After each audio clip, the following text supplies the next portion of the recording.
जो कोई झूठ जो ओवैसी नाम का जो आदमी फैला रहा है ना, उसको बोले इतनी हिम्मत है ना तो कोई हमारे महाराष्ट्र में आके बोल के बताए, फिर देखते हैं वो एक पैर पे हैदराबाद जाता है।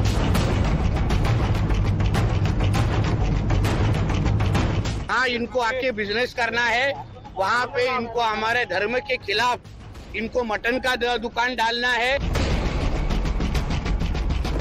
के धर्म में मूर्ति पूजा लिखा नहीं है, इस्लाम में मूर्ति पूजा लिखा नहीं है।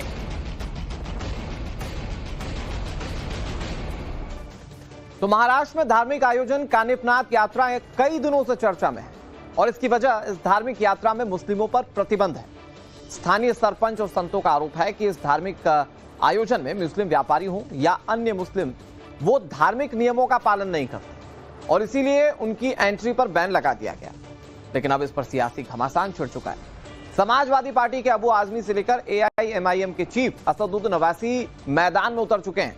इधर बीजेपी नेता नीतीश राणे भी बेहद तीखी प्रतिक्रिया दे रहे हैं। जो कोई झूठ जो ओवैसी नाम का जो आदमी फैला रहा है ना, उसको बोले इतनी हिम्मत है ना तो कोई हमारे महाराष्ट्र में आके बोल के बताए, फिर देखते हैं वो एक पैर पे हैदराबाद जाता है।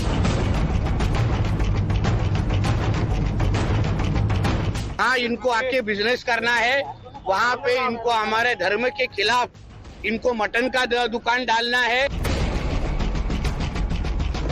के धर्म में मूर्ति पूजा लिखा नहीं है, इस्लाम में मूर्ति पूजा लिखा नहीं है।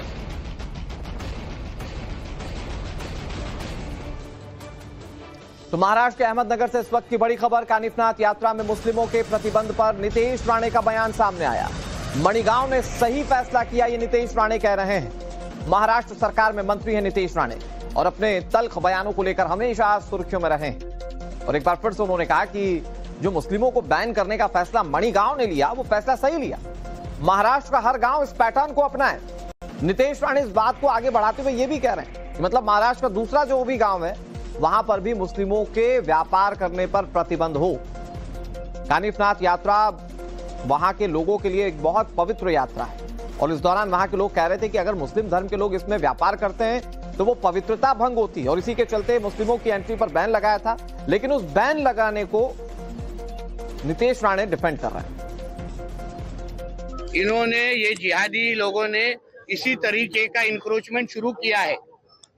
इनके धर्म में मूर्ति पूजा लिखा नहीं है, इस्लाम में मूर्ति पूजा लिखा नहीं है, तो भी वहाँ इनको आके बिजनेस करना है, वहाँ पे इनको हमारे धर्म के खिलाफ इनको मटन का दुकान डालना है, वहाँ इनको गंदगी फैलानी है ताकि हमारा धर्म बदनाम हो जाए, हिंदू धर्म बदनाम हो जाए। और वहाँ इन लोगों ने धर्मांतर जैसे इन लोग को काम इनको करने का इनको काम हो जाए। इसलिए आगे जाके जिस तरीके से आज मणिगांव ने आगे आके ये जो कोई मणि पैटर्न ये जो शुरू किया है, वो महाराष्ट्र के हर एक गांव ने लेना चाहिए।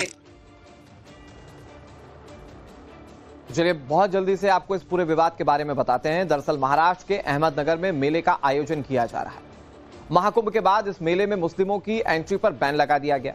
हिंदू पक्ष के लोगों का आरोप है कि मुस्लिम व्यापारी हो या फिर आम मुस्लिम, धार्मिक नियमों का वे पालन नहीं करते। इसके बाद मणिगांव के सरपंच और संतों ने यह फैसला किया था कि मुस्लिम वहां पर व्यापार नहीं कर पाएंगे। हालांकि मुस्लिम व्यापारियों ने फैसले का विरोध किया। उनका आरोप है कि कुछ संगठनों की ओर से माहौल बिगाड़ने की कोशिश की जा रही है। लेकिन बीजेपी नेता नीतीश राणे बेहद एग्रेसिव हैं और वो असदुद्दीन ओवैसी को भी टारगेट कर रहे हैं। देखिए, ओवैसी हो या ये इस तरीके के जो हरे सांप है, हाँ, अबू आजमी जो हरे सांप है, उनके ईद के और मुहर्रम के और उनके त्योहार के वक्त हम लोग ने वहां आके गंदगी फैलाई तो उनको चलेगा क्या? फिर वो तो भी वो लोग पत्र लिखेंगे क्या? दरअसल ओवैसी ने इस पूरे विवाद पर एक पोस्ट किया था जिसके बाद उन पर नीतीश राणे हमलावर हैं। ओवैसी ने पोस्ट पर क्या लिखा था वो आपको बताते हैं। दरअसल उन्होंने लिखा कि महाराष्ट्र के एक ग्राम सभा ने मुस्लिम व्यापारियों को एक स्थानीय यात्रा में दुकान लगाने पर रोक लगा दी। सामाजिक बहिष्कार संविधान के अनुच्छेद 17 के तहत छुआछूत का रूप है। यह सामाजिक बहिष्कार और भी निंदनीय है क्योंकि महाराष्ट्र के मुख्यमंत्री देवेंद्र फडणवीस खुद इसे सही बता रहे हैं। आगे ओवैसी लिख रहे हैं कि अगर ये प्रतिबंध धार्मिक आस्थाओं का पालन ना करने की वजह से है तो ये सामान्य रूप से लागू क्यों नहीं किया जा सकता? ये मुस्लिमों पर ही क्यों है? असदुद्दीन ओवैसी ने ये सवाल उठाए थे। इसके अलावा ओवैसी ने यह भी लिखा था कि मोदी का वक्फ बिल यह कहता है कि केंद्रीय वक्फ परिषद और राज्य वक्फ बोर्ड्स में गैर मुस्लिम सदस्य होने चाहिए, जबकि वक्फ एक इस्लामी मसला है और मुसलमानों का अधिकार है कि इसे अनुच्छेद 26 के तहत प्रशासन पालना करे। गैर मुस्लिम वक्फ संपत्तियों को किराए पर ले सकते हैं और बहुत से लोग ऐसा करते हैं, पर यहां तो एक यात्रा में कुछ दिन के लिए मुसलमानों को दुकान लगाने पर ही बैन लगा दिया गया। ये सारी बातें असदुद्दीन ओवैसी ने कही हैं। इधर शिवाजी महाराज पर ओवैसी के दिए गए बयान पर नितेश राणे भड़क उठे। नितेश राणे ने ओवैसी को झूठा कहा। साथ ही उन्होंने कहा कि शिवाजी महाराज ने इस्लामीकरण के खिलाफ हिंद स्वराज की स्थापना की। नितेश राणे कह रहे हैं कि ओवैसी झूठ फैला रहे हैं, अगर उनमें दम है तो महाराष्ट्र में आकर ऐसा बोलकर दिखाएं। साथ ही उन्होंने अमर्यादित भाषा का भी इस्तेमाल किया। सुनिए।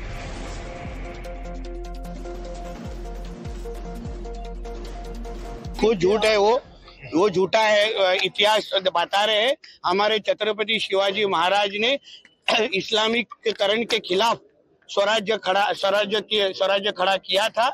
जो मुगलों ने जो हमारे मंदिरों तोड़ी थी, हिंदुओं के खिलाफ जो षड्यंत्र रचा था, उसके खिलाफ छत्रपति शिवाजी महाराज ने इस्लामीकरण के खिलाफ लड़ाई लड़ी थी। इसलिए ये जो कोई झूठ जो ओवैसी नाम का जो आदमी फैला रहा है ना, उसको बोले इतनी हिम्मत है ना तो कोई हमारे महाराष्ट्र में आके बोल के बताए, फिर देखते हैं वो एक पैर पे हैदराबाद जाता है क्या। कि छत्रपति शिवाजी महाराज के असदुद्दीन ओवैसी बहुत इज्जत करता था, है और रहेगा इंशाअल्लाह ताला। क्यों करता था? क्योंकि छत्रपति शिवाजी महाराज मुसलमानों के खिलाफ नहीं थे। ये बीजेपी का झूठा प्रोपेगेंडा है। छत्रपति शिवाजी महाराज जब कल्याण को फतह किए तो कल्याण के नवाब की बहू उनके सामने लाई गई थी, तो शिवाजी महाराज ने कहा कि ये मेरी बहू की तरह है और उसको इज्जत के साथ वापस भिजा दिया। जब बोलो बीजेपी वालों, आरएसएस वालों, जब आगरा के किले में छत्रपति शिवाजी महाराज निकलकर भागे, वहां से निकले, तो कौन उनके साथ था? मुसलमानों के खिलाफ नहीं थे। ये बीजेपी का झूठा प्रोपेगेंडा है। छत्रपति शिवाजी महाराज जब कल्याण को फतह किए तो कल्याण के नवाब की बहू उनके सामने लाई गई थी, तो शिवाजी महाराज ने कहा कि ये मेरी बहू की तरह है और उसको इज्जत के साथ वापस भिजा दिया। जब बोलो बीजेपी वालों, आरएसएस वालों, जब आगरा के किले में छत्रपति शिवाजी महाराज निकलकर भागे, वहां से निकले, तो कौन उनके साथ था? मदारी मेहतर उसका नाम था, वो मुसलमान था।